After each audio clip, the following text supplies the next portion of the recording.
Now that's why I put craft paper down on the ground, because I'm not sure if the grout color that they picked out for the walls is the exact same grout color they picked for the floor. So, and the floor has already been done, so I've masked off all of the floor, you know, along this wall, and I'll be assured that it's just going to get on the wall, because this grout could get messy a little bit, and you could get some, you will definitely get some on the floor too. Now when the grout guys, I've seen them grout all the time, not lately, but when they do the floors, they mix it up and then they just put a big puddle on the floor, and then they just start going to town with their little float.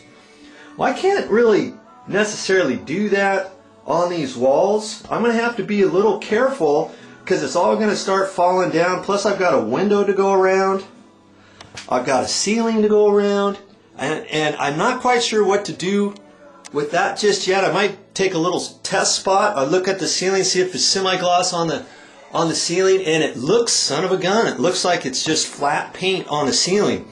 So the last thing I want to do is start plowing the mud up there, the grout, and then find out that it's going to discolor the paint.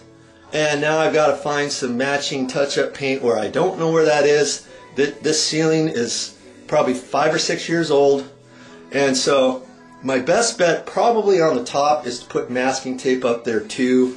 Now on this wall there's semi-gloss, or there's eggshell on the wall.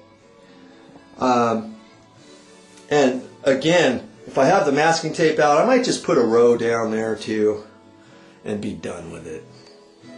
These are the types of things you're going to have to consider, especially if you're going up to a pre-finished area. If you've got an area that, you know, the walls still have to be painted and all of that, and the ceiling and stuff, then you could do it a little bit different, because if you get it on the wall, you know, ultimately you're going to get on the wall and ceiling, then you just sponge it off, and if it discolors ever so slightly, hey, who cares? We're going to paint the walls last.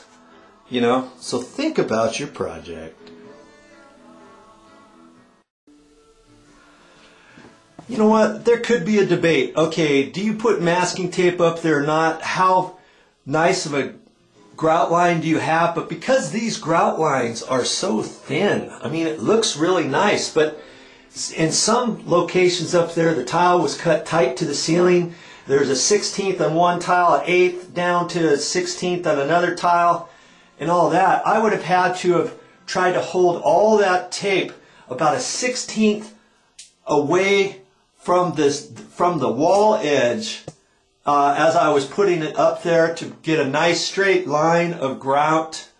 And plus we had a little patch we had to do along this side. There was a big gap there, and I had to put caulking in there and stuff, and there's going to have to be a little bit of work that has to be done up there after the grout gets installed. So I mean, I decided just to make it tight, and I'll do all of the grout, and when I get done, I'm going to have to caulk it, and I'll just put a nice thin little bead up there. If this would have been a semi-gloss ceiling or something, maybe I would have done it slightly different. Up against the wall here, the tiles were cut tight, and you know, I guess you could put the grout right up against the wall, but then I would have to put the masking tape, you know, a perfect line all the way down that edge, because if you don't get your masking tape nice and straight, a 1/16 or an 1/8 of an inch away, then your grout line's not going to look right. You know what I mean? So I'm going to have to sit here and ponder this just for a minute. I mean, we can do it like this and then caulk it. Afterwards, when you put the caulking in there, you just got to put a nice thin little bead up there all the way around, and that'll make it look finished.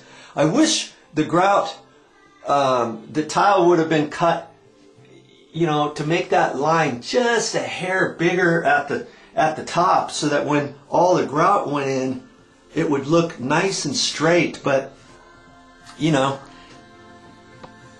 c'est la vie.